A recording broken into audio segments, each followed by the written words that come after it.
Welcome to the family with. Mike Gelfand. Seven Pittman. And Andy Brant Bernard. See, look at that. Now we got it all. We're good. Everybody's locked in. Everything's magnificent. Gelfand's in studio to tell us what's what.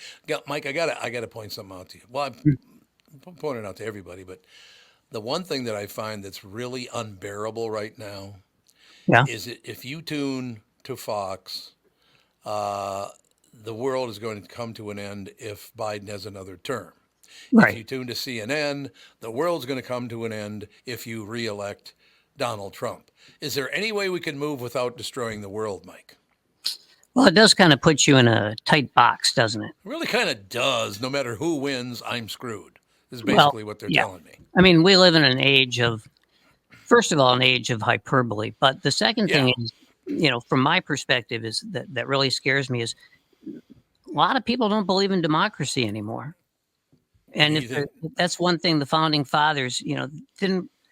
I mean, they could sort of see it coming, but they really didn't plan for it. Because how do you do it? If people don't believe in democracy, then you don't have a democracy.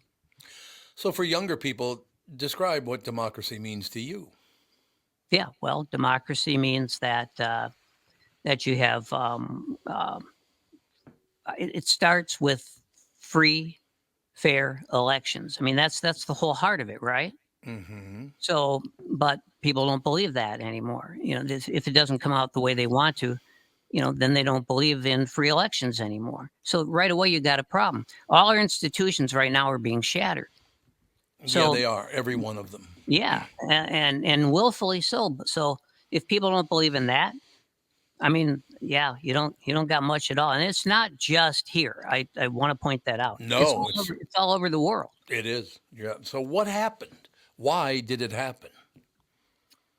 Well, I mean, it's that one word we always talk about. Money. Mm-hmm. That's the word, man. Mike, it's disgusting when you, well, like I said, I tune into CNN. Oh my God, if Trump gets elected, we're all going to die.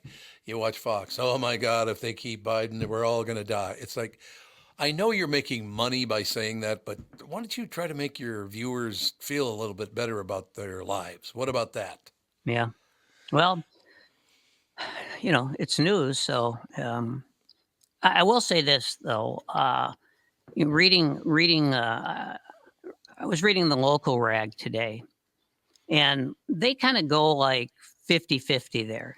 They tell you the bad stuff, but they also have the happy stories. So I will say that. I mean, I haven't looked at the local rag for a while, and one of the reasons is because it costs you more to subscribe to the local rag than it does to subscribe to the New York Times. Yep. Why? What's with this picture? Well, I suppose it's because they don't make as much money as the New York Times does. No, I'm sure the New York Times makes thinner margins, but they can afford to make up for it in bulk. Bulk is what it is, yeah. It is bulk, no question about it. I would like to get to a point where, hey, you know what? You're a Democrat, you're a Republican. That's all right. We can communicate. We can still get along just fine. That's never going to happen again, is it? Probably not, because when I was growing up, it was real simple, and really even into the '60s, it was pretty simple. Started to go away in the late '70s, I'd say. With Newt Gingrich mainly, who preached the fact that you should just hate the hell out of anyone who doesn't vote the same way you do. And a lot of people bought into that. That's why we have, in Minnesota, the Republicans could easily field a governor who could get elected, right? Mm-hmm. But the problem is, they don't do that because it was at some point they were told, no, we can't have any centrists anymore. We got to go far right now because that's where the party's going. Well, yeah, but Minnesota would like centrists. But we don't have any. We have there aren't any left. No, well, I mean, I don't. That's where I kind of depart because I don't think. I mean, what you're seeing in the Democratic Party is just sort of a tribute to the New Deal. It's the New Deal the New Deal coalition is still basically what it used to be.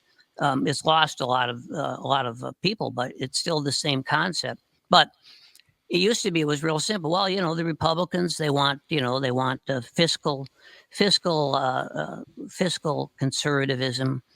They don't want us spending more money than we have. They Hmm. want laissez-faire government, but you know that's not what it is anymore. Yeah, but both sides are doing terribly with it all, Mike. I mean, I know that you're a Democrat and you love the Democratic Well, I'm, Party, I'm but not a that party's Democrat. I'm liberal though. I'm a leftist. Yes. yeah, yeah, yeah. That's a better way to put it. You're right. I mean, I I voted. I agree, used left. to vote for Republicans, not a lot, but there were Republicans I used to vote for, especially in local elections. Uh, Yeah. but there's not a choice anymore there. So why can't we bring it back to where it was? Well, now we just complete the circle, don't we? Yeah. Yeah, it's because you got these donors, and they dictate what happens. It's all about money. I wish And people understand it's yeah, not a Democratic problem. It's not a Republican problem. It's a money problem. right. Once again, it's money. And as I've said before, when the least effective, the least important lobbyist has more power than the most powerful congressperson, Hmm. that is a problem. And that's a good way to put it. The lobbyists are much more powerful than our politicians. Yeah, as a group, there's no question. They're the key to all that money, Yeah. and so that's the way it works. But I will say this: uh, when we get down sometimes on Minnesota, people do. But I talked to let's just say I talked to someone who departed our wonderful state Departed. for the splendor of Las Vegas. Oh, sure. Yeah. And Philip is not happy. He's not happy in Vegas. No, he says Yeah. he's starting to appreciate Minnesota a lot more. I miss Philip. I haven't seen Philip in quite some time because his health wasn't very good. Right. Philip and I have been friends for decade after decade after decade, Yeah. and lovely man. He's He's a just great a guy. great guy. He is a Yeah. great guy. Yeah. And it really is too bad that where can people go? Because I mean, I got to be honest with you. If these are the people you got me voting for, I don't know what the hell I'm going to do. This is all. This is the best we got, really. Well, and the problem there is, as I've always told my kids, is that it's whether you like it or not, it's a binary choice. Hmm. So all you can really do is just vote for the person you consider to be less dangerous. Well, I can't find one. That's the exact problem. I'm glad you put it that way because they all seem very dangerous to me. And Yeah. I will tell you another thing, Mike. The problem I have with Minnesota is not the people. The people of Minnesota are very, very nice. The leadership in Minnesota are some of the meanest sons of bitches I have ever dealt with in my entire life. They're terrible people. Yeah. Well, just hit a few of those red states. The deep red states where like in Minnesota, we have a life expectancy in Minnesota is one of the highest in the country. We're like Yes, number 2 or 3, I think. I think that's right. And then Yeah. you go down to the usual states, Alabama, Mississippi, and Louisiana. And boy, I'll tell you, that takes 10 years off your life right away. There's a lot of poverty. Well, a lot of Yeah, poverty, a lot yeah. of poverty. And and when you have a minimum wage of $6 an hour, it's how are people going to survive that? Well, I understand. But on the other side, Democrats love to destroy people's careers. They just love doing it. And I do not understand why that is the truth. Well, Look, I got no love for either one of these parties, Mike. right. I just don't. I find they're disgusting, mean spirited pains in the ass, pretty much all of them. Either side, doesn't matter. Mm. You got one person you can tell me that isn't? Um, you know, there are people out there, yeah, but they don't have much power. Well, there's a very good take on it. The people who are powerful are the mean-spirited, just not good people. Well, that's how they get the power. Yeah, it's exactly right. No question about it. Now, she sends messages once in a while. I've never met her in person, but Amy Klobuchar tells other people to say hello to me once in a while. But I've never met her. Is she? She seems to be a decent person. Is that the case? Well, I think I told you the story about my son who worked for her campaign. Mm-hmm. Where she's where she said They were going from like Cokato to Plymouth or something, 4th of July. And she said to her aide, "How am I going to get there?" And the aide said, "Well, Sally over there. She's been with us a long time. She's worked with us for a long time. So she'll give you a ride." And Amy Klobuchar, the senator, said, "What kind of car does she drive?" And the answer was, "Oh, a Honda Civic." And her reply was, "I can't be seen in a poor person's car." Did she really? I hate to shatter your view, but Oh God! So I don't even have her anymore. Way to go, Mike. I know. I sometimes I hesitate to tell people that story, but on the other hand, it is sort of informative. I do miss her father because her father used to call me about twice a year and just scream at me.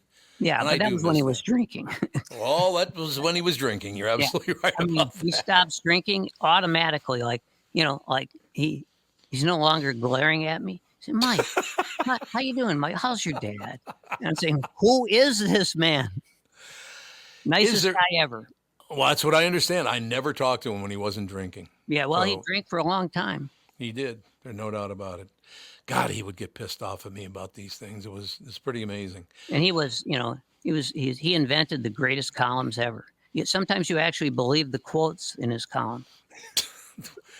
What do you mean by that, Mike? Well, in journalism we call it a cook guy. When you cook quotes. Yeah, Yeah. cooking them, kind of making them up as you go along. Yeah, it just I mean, look, when you've got like Norm Van Brocklin quoting Shakespeare, something's wrong.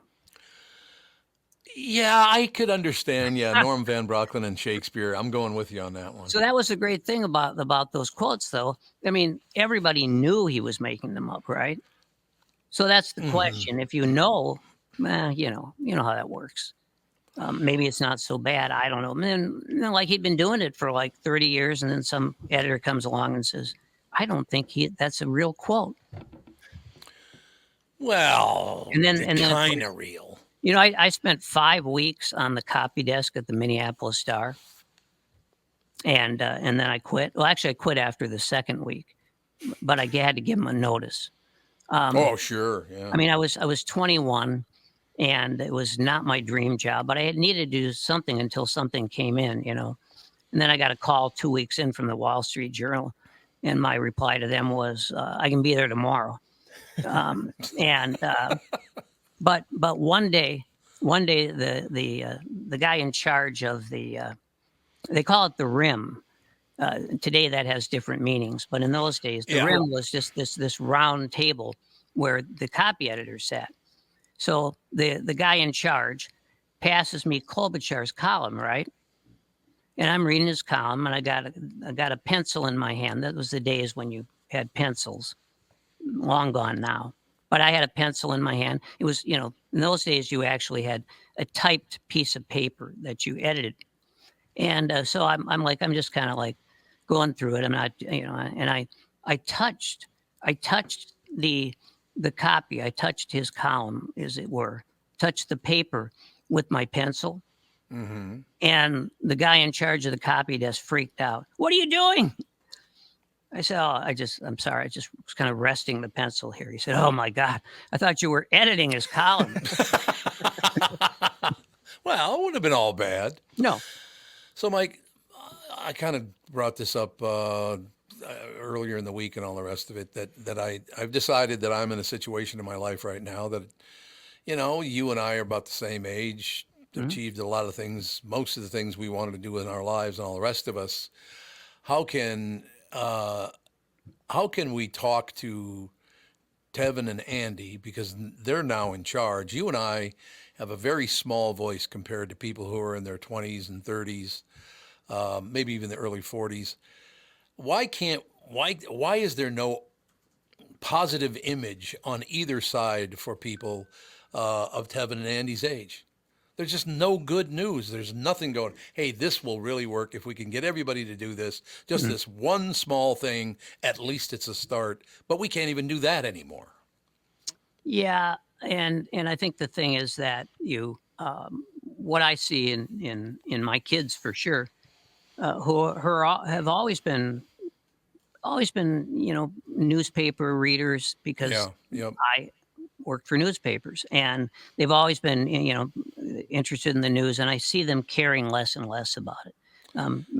Maybe it, like in one case, it's probably just more about family now. In another case, it's probably just like, I don't want to hear about it anymore. I can't handle it anymore. Yeah. And in my youngest son's case, he's still he still is engaged in politics, and I have seen him go from, I'm not going to vote if my guy isn't running. He was a Bernie Hmm. guy, right? And I understand that. I like a lot of the things that Bernie stood for, but his position was, if Bernie doesn't get the nomination, I'm not voting. Now, now he's thinking about this, what is the worst case scenario thing and how to Hmm. avoid it.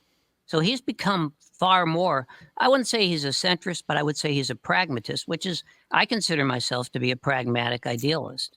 And I think he does too. But don't you have to see both sides of an issue to be in that situation? Yeah. Very, very few people can see both sides of an issue. They just can't. For some reason, they can't do it anymore, and I don't understand why. Right. Right. But in the case of, when you're a pragmatist, it's, that's when you're just trying to figure out, which devil you want to avoid the most. Right. Hmm. But how do you pick one? Because I can't even tell the difference between them anymore.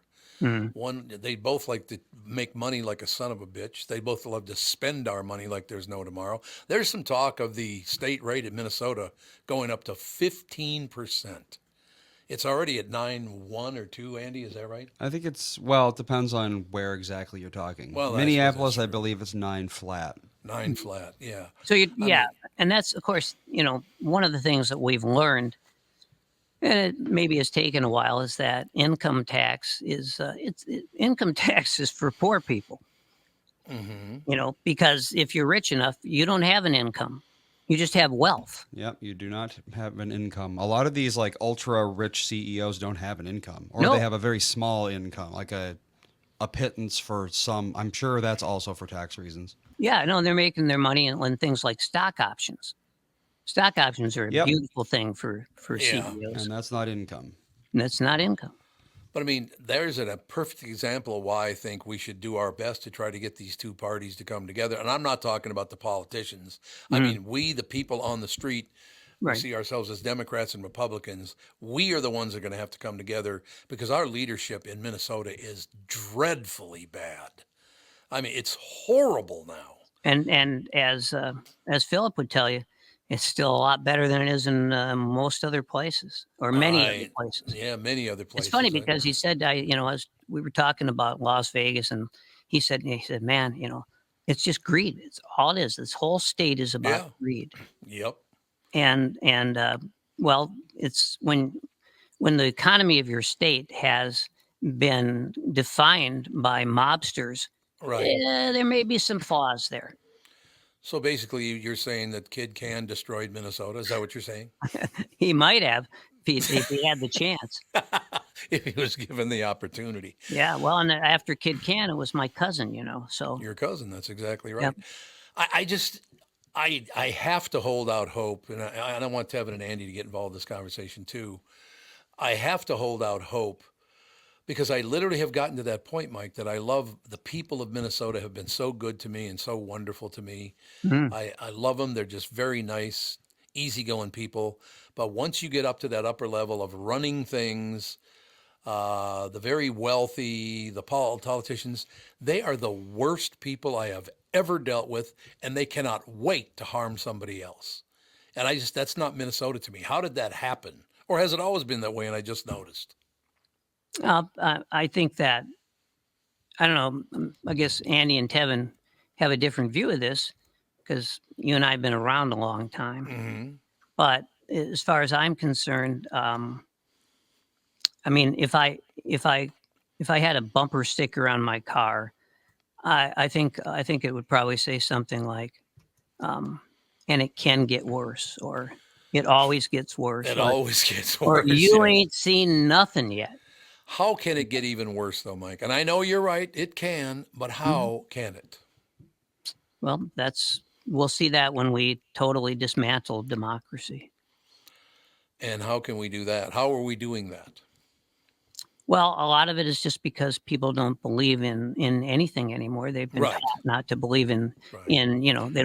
they don't believe in the judicial system, and you can see where some of that traces to. They don't believe in elections. They don't believe in law enforcement. When you dismantle all those things, what you're doing is piece by piece, layer by layer, you're destroying democracy. That's exactly it. And by the way, just that list you made, it shows that both sides are doing it. Sure. Well, right. And I just don't understand why they want to destroy. I mean, I grew up in Minnesota. I love Minnesota. I still love the people of Minnesota, but that one side, my God, they're just, ugh, And they're getting worse by on the the day. other side, we do have in Minnesota, we have a longer life expectancy than almost Hmm. any state, Hmm. which is pretty good. We have less poverty than most states in just about any state. So that's pretty good. People are healthier. They're actually even happier. Doesn't mean they're happy. Maybe they're just less Happier, unhappy. yeah, yeah. But we got a lot of things that are going reasonably well here. But man, I mean, you go down to there's a lot of places in this country. I don't know how people like Las Vegas. You know, Hmm. Philip says he says I'll probably have to move back just to find a doctor. Really? Yeah. No, Oh I, yeah. So he says all these doctors in Las Vegas, it's just all it is about money. They're all just greedy. And one thing, for example, in Las Vegas, if a guy like Philip or me or you gets a if you're trying to find a doctor and you say, oh, you should go to see you're looking for a dermatologist, you should go to see Mr. Nelson. Oh, I'm sorry, Mr. Schwartz. And yeah. but they won't accept you because they're like their policy there will be, and there's no guardrails there. It's like 10%. They won't have more than 10% of their patients on Medicare. Really? Yeah, because they don't make enough money on But Medicare. it's guaranteed money, Yeah, but they don't have to worry about that I because suppose. Yeah. they got people waiting in line. So there's no need for them, unless there's some kind of regulation or something. There's no need for them to accept Medicare patients. No, I understand that. And See, of course, Medicare patients are a reasonably large percentage, a mm-hmm, hell of a big percentage of patients because, well, for obvious reasons, because they're they're older. older. Yeah, They're absolutely. not as healthy as younger people. But see, right there, Mike, Nevada is a very liberal state. How did it happen? Well, they've become more liberal, but it's generally, I mean, it's never been what you'd call a real liberal state. They've had a lot of extremist politicians there, Hmm. Yes, right. some on both sides, but and of course, as you would expect, for a long time, and I'm sure it still happens. Some of these politicians there are elected by the mob. But Where yeah, do I you was think gonna the money's say, coming from?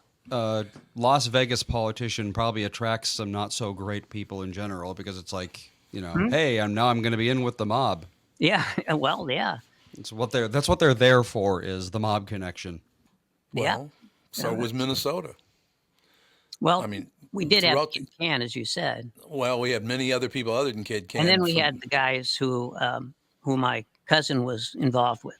But what happened was, and see here, but here's the thing: there, most of the country benefited from the mobs in Las Vegas because they sucked in all the mobsters. right, So right, that's the true. worst people here left for Las Vegas.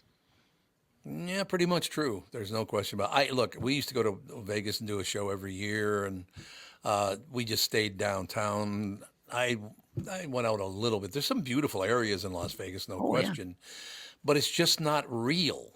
As you're walking down the street, you look around and you go, "This isn't real." yeah. It's a different form of life that they're presenting. I mean, I had a good time. Don't get me wrong. I didn't hate Las Vegas or anything like that, Hmm. but you do have to understand, Las Vegas is not reality. It's a 48-hour town. Yeah, no question about it. So, do you think we could use some people, some voices on both sides that would go, you know what? I know this sounds really stupid, but why don't we try to work together? What do you think? So Andy and Tevin, do you guys bother to vote? Yeah, but it's not like the amount level of inconvenience required for me not to vote is very, very low. Mhm. Yeah. Like if there was like, Very low. That's yeah, Sure. like if my food wasn't done in the microwave or done cooking, and I was like, I can't make it over there in time, I'd be like, yeah, stuff happens. Like it's not.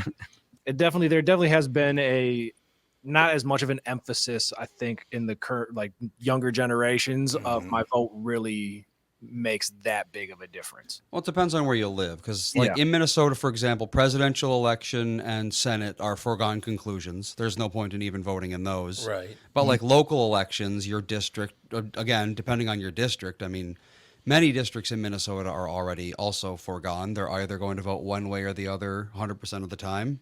Mhm. Yeah, that's the So, way I mean, it is. Yeah, because it's gerrymandering even locally. oh God, yeah, absolutely.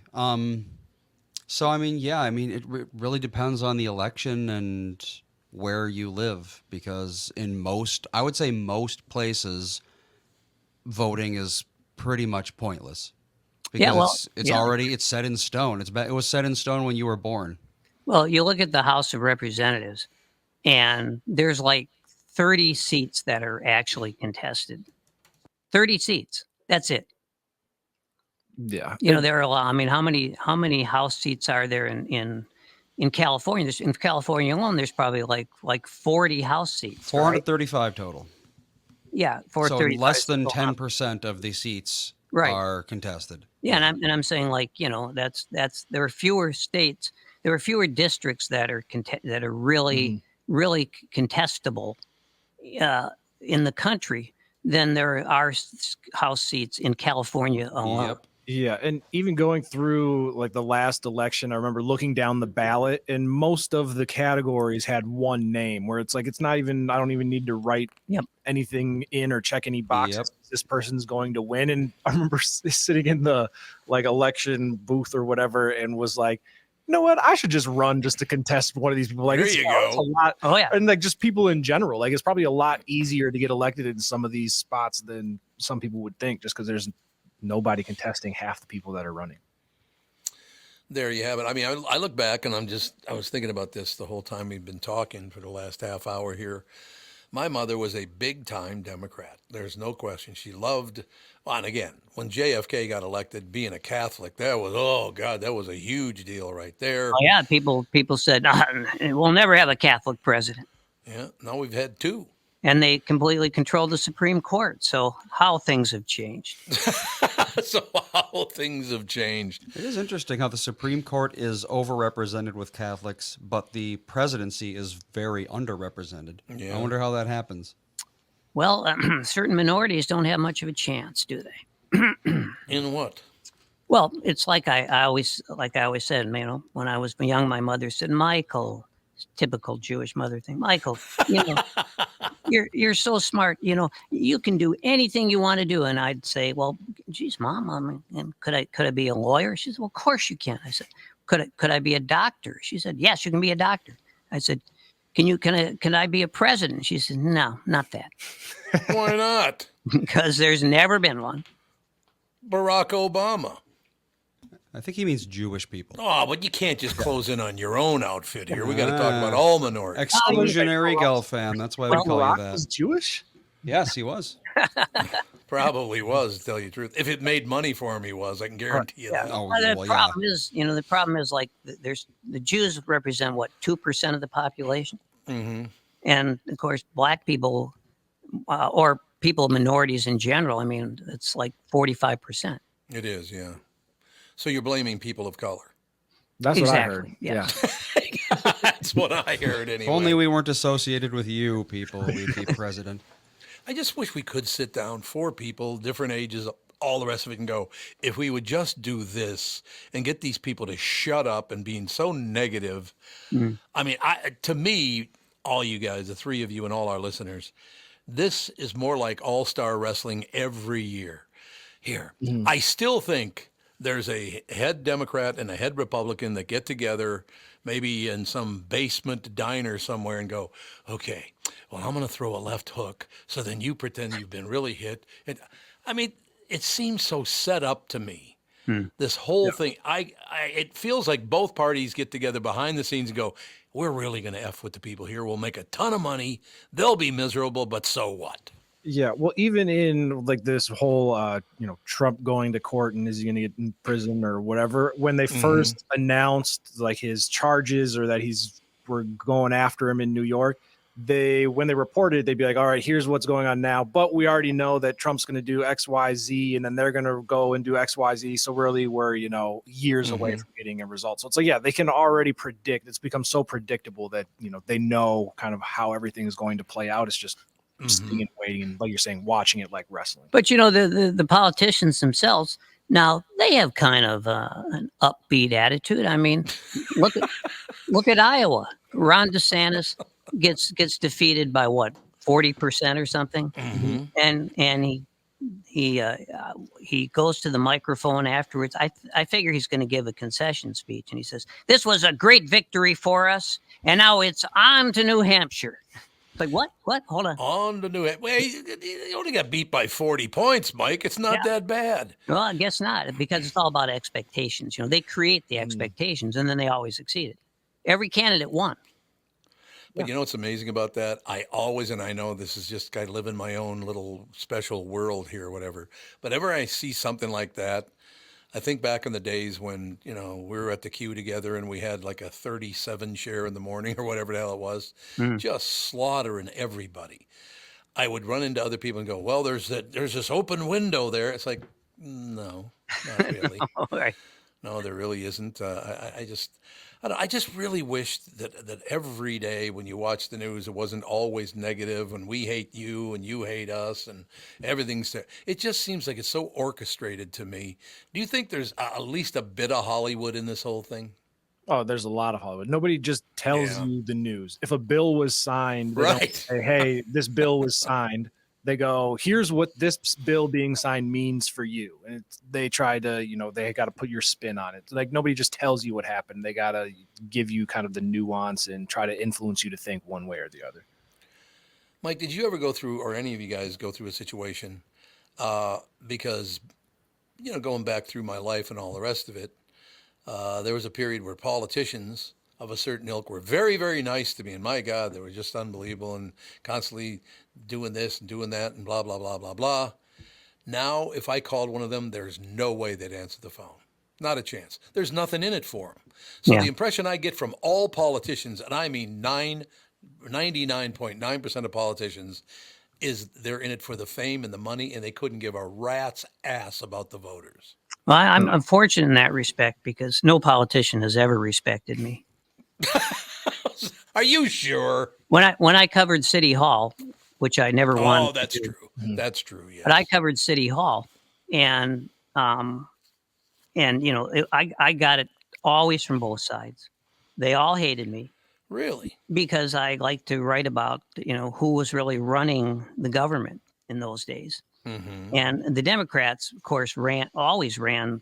Well, not always, but for just about all our lives.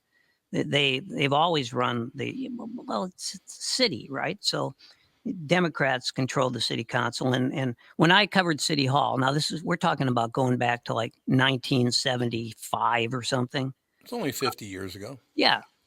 And so I do have a sense of, a timeline here. I think there were 2 Republicans on the city council.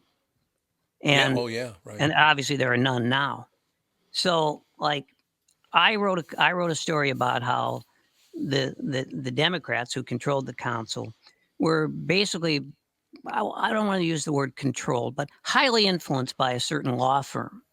Oh, what? Yeah, it's true. I couldn't guess who that was, could I? Yeah, well, I'm thinking you might know which law firm it was. It's to this day, a very powerful law firm. Bradshaw and Bryant? Yeah, Michael Bryant. How'd you get that one? Yeah. Yeah, it's those PI suits, they're pretty lucrative. No, these guys. So I write this story, and Do you know who jumped on me the hardest Who? for this story? It was a Republican. It Why? wasn't the Democrats. The Democrats are like, well, they weren't happy about it. No. But the guy who really was furious about it the most was the token Republican, Who was that? a guy by the name of Walter Rockenstein, who is not Jewish, by the way. God, I don't. Walter. I never even heard of that guy. Well, right. He was the alderman. I think he was like, it might have been the 11th or the 13th ward, One which of used to those. be a Republican ward. It was like in Southwest Minneapolis. Oh, okay. And So- and I guess it was because he thought it really made him look bad.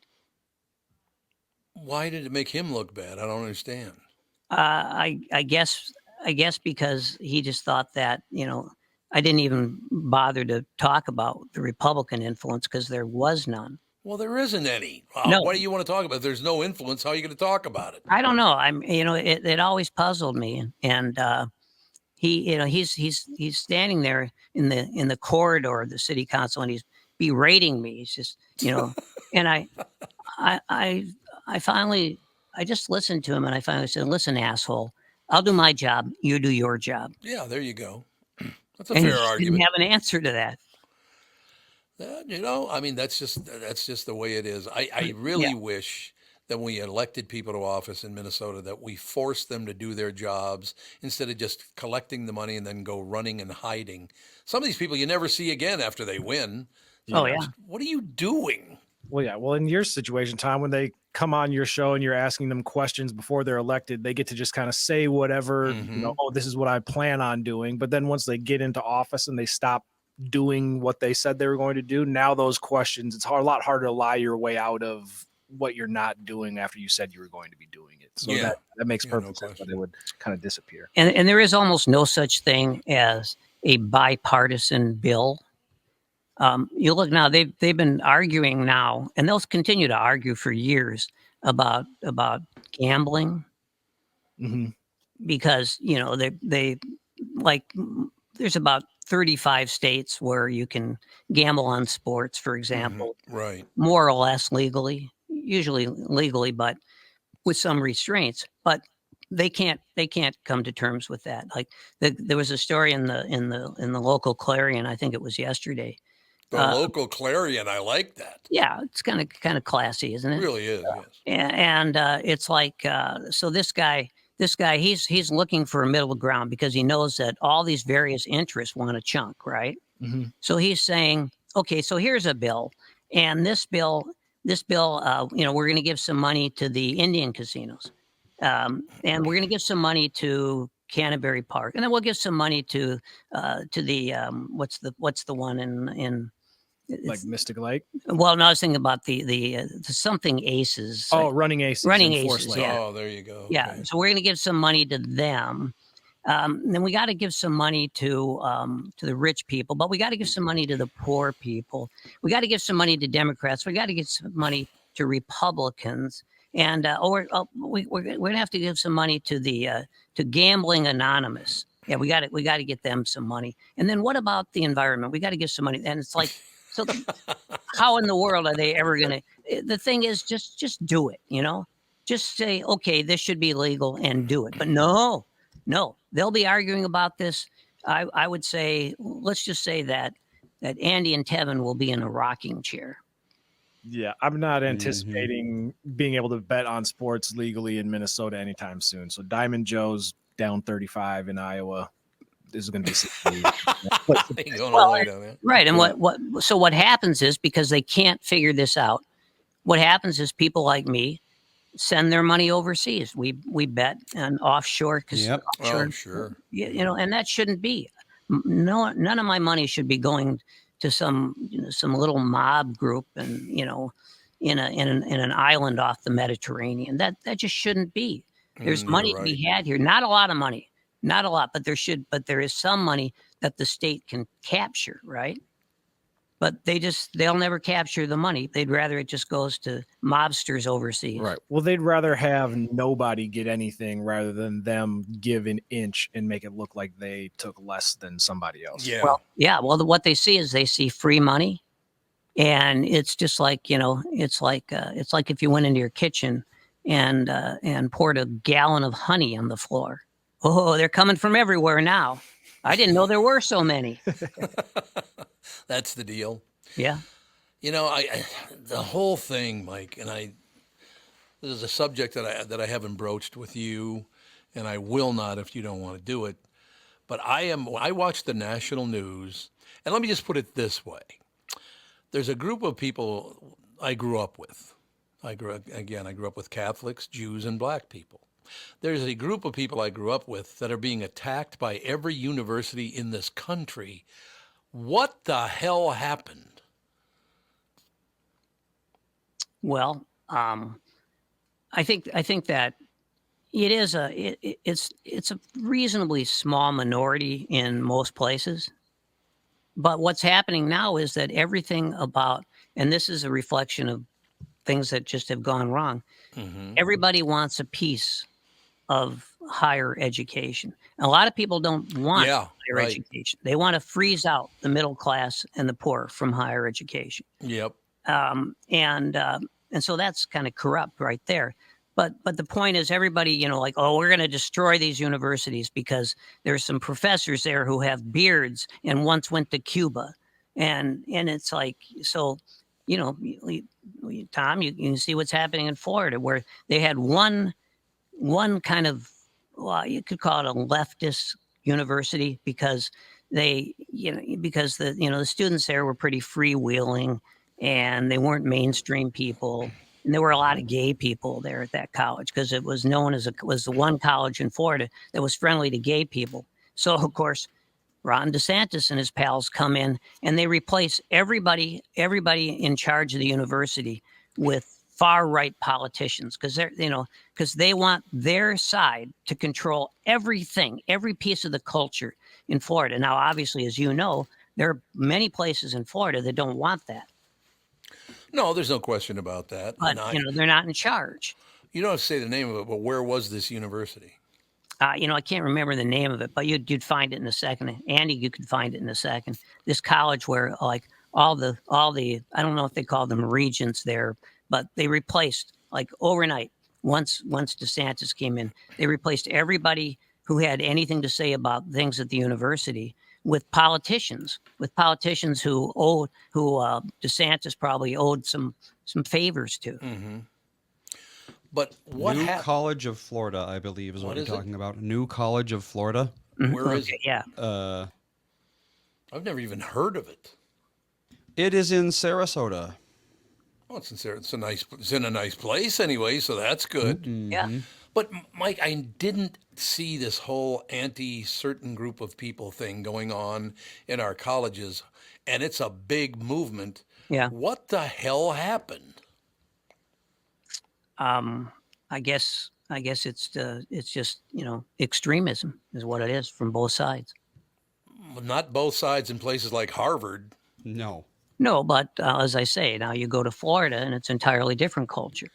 Yeah, but Mike, we're talking about a national thing here, and Republicans do not control the universities in America. What we're talking about here is I think it's largely, it's like, okay, Harvard is the great example, right? Mm-hmm. And then what else? Of course you could say Yale, and which is funny because that's where all the Republican politicians got their law degrees. Oh, from Yale? Yale and Harvard, yeah. And then they come out and they complain about the elite. But we're changing the so much subject here, Mike. Out there. But you cannot back off on the idea that these people are anti-Semitic as hell, and that shocked the hell out of me. I had no idea this was even going on. Well, yeah, anti-Semitism, it's not just for the right anymore. Listen, you just can't leave the right alone, can you? You can't see one thing that's not their fault. Well, there were not a lot of Democrats who were members of the Ku Klux Klan. Probably not a lot of Republicans either. Actually, they mostly were Democrats, to tell you the truth. Well, back in the day when Democrats weren't Democrats, yeah. Definition of Democrat, I suppose. Yeah. I mean, when my dad was growing up in Tulsa, the most influential group was the Ku Klux Klan. Isn't that amazing? They had a governor there who was a member of the Ku Klux Klan. The governor, now my dad's like a kid. He's growing up and he's looking to politicians. He's looking to politicians and the law as something that is going to be on his side. And the governor comes out. This is the most popular governor in the history of Oklahoma. Comes out with he's got these slogans, right? And so his slogan is the 3 C's. So see if I can remember the 3 C's. Well, one was corporations and carpetbaggers and coons. Coons? Yep. I haven't used that word in at least an hour. That was his slogan. Coons? Really brings me back. That was his slogan, and it made him the most popular politician in the history of Oklahoma. And I'm telling you something, not that much has changed. Well, we know not much has changed because there are all these people now in the South who want to. They're thinking, okay, now's the time we can maybe go back and fight the Civil War and win this time. You think so? Well, I'll get it going. I don't know, man. It's really unfortunate that I cannot find a side to be on, Mike, because I find them both to be disgusting. I did the two major parties. Yeah. I find them both to be disgusting. They're idiotic. Everything is about me. What I need is the most important. Me, more me now, and that's both of the parties. Well, and you know, and Harvard would be a great example of it because Harvard is being destroyed from both sides. Yeah, I agree. It is. Why is it? They have $53 billion in the bank. Why don't they tell everybody to back off and leave them alone? Yeah, I know. They're like they have like 25% of the money that Elon Musk has. Yeah, exactly. Almost 25% of it anyway. Except that probably most of the people at Harvard aren't taking ketamine yet. I heard that is he really taking ketamine? Oh, ketamine is very fashionable now. Yes. That's what I heard. Exactly. It's also one of the worst drugs anybody could ever take. Yes, it is. Why is that? I'm not a drug guy. That's dissociating is not a pleasant experience and it can mess you up for the rest of your life. Yeah, and it's like the worst trip you'll ever be on. I know people who've taken they've taken a lot of acid, fentanyl. They've scored some fentanyl. Oh God! Shot heroin, snorted cocaine, and they say, "But I won't touch ketamine."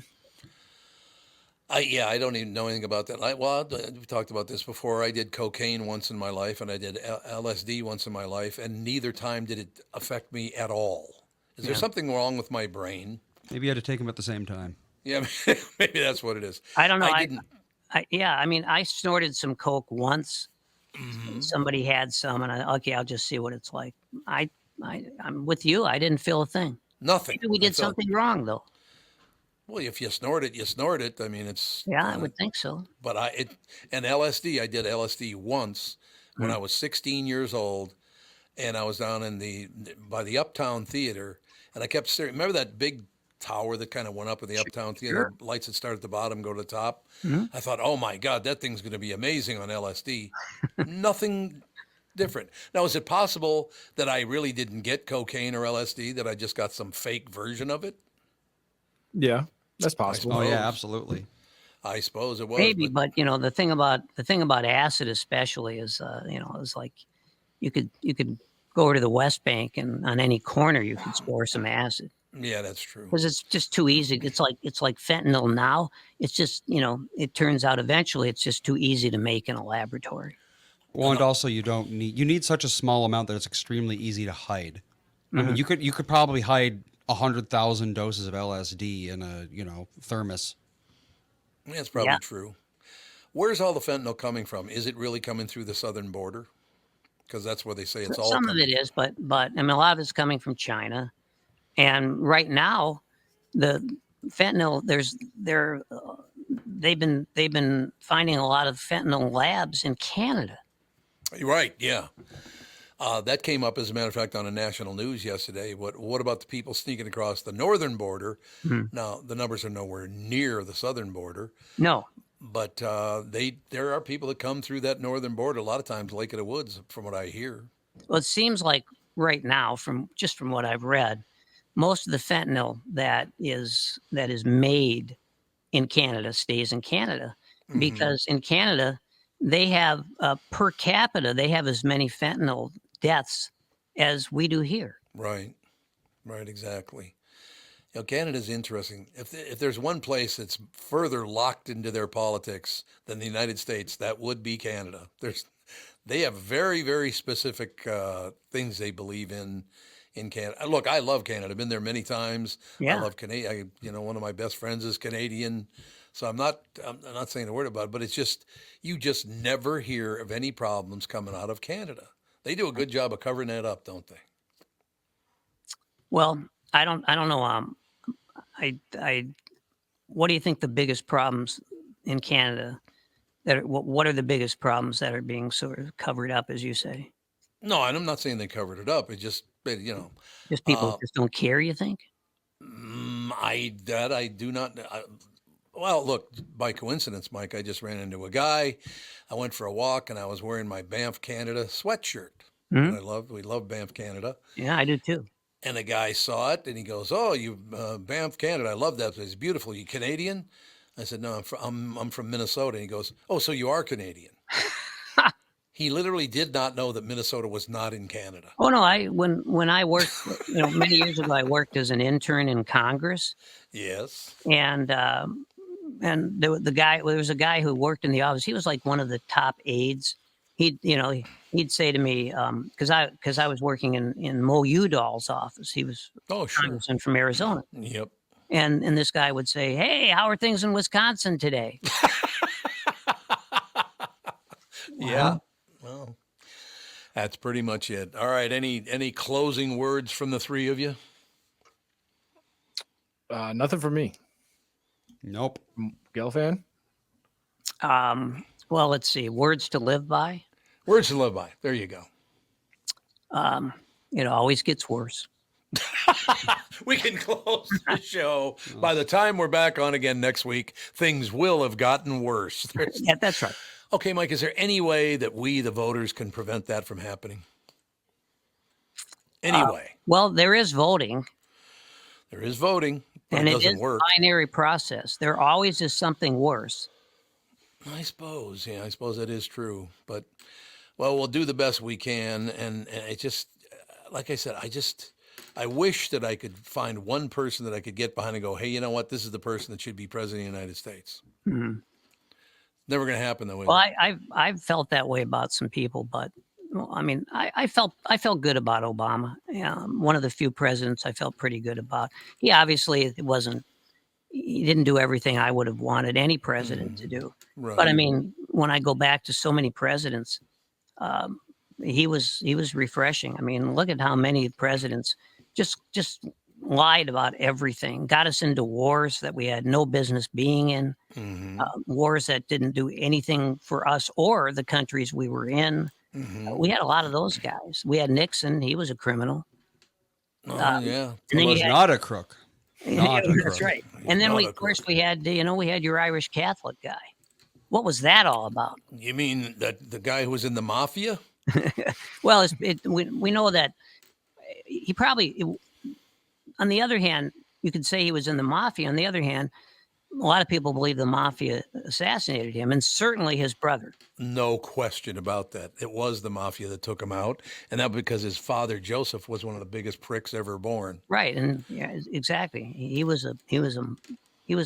just. I guess you could say he was sort of a mafioso, couldn't you? Oh, there's no question. He was definitely in the mafia. Let's He might face it. not have been not have been sworn in, but he was definitely Right. a member of the mafia. Let's face it. That's where it all went wrong. With JFK, No, not really. how about Lyndon Baines Johnson? He was the biggest piece of shit we ever had as a president. He kept everyone in line, though. Kept him in line. Remember Okay, what he said about Hubert Humphrey? what did he say? He said, I don't worry about Hubert. I got his pecker in my pocket, and when I want him to do something, I just give it a squeeze." That's right. No, he did not. Yes, He did used too. Didn't he used to like whip out his penis all the time? Yep. Yeah. And he'd poop talking to reporters. Yeah. He'd be He was sitting a on the toilet. really weird. Look, messed here's a up guy. Here's a guy that did so much harm to black people. They're going to have a hell of a time recovering. He is the one decided, well, you can be on welfare, but only if the father's not present in the home. That was the dumbest idea I've ever heard in my entire life. And I still, to this day, don't understand why he did that. I don't understand any of these guys, Republican, Democrat, any of them. I don't get it. I just don't understand. Yeah. Jimmy Carter's a hell of a nice guy, but people don't think he was that great a president. So I don't know what the hell to tell you. No, but he was honest. He was a very nice guy, actually. Yeah, very pleasant. nice guy. So what are you going to do? So in other words, we can leave with this. We have no hope. It's over. We must find hope within us. We do. You have to find the hope in your own heart, in your own brain. It's all true. All right, behave, and we will talk to you later.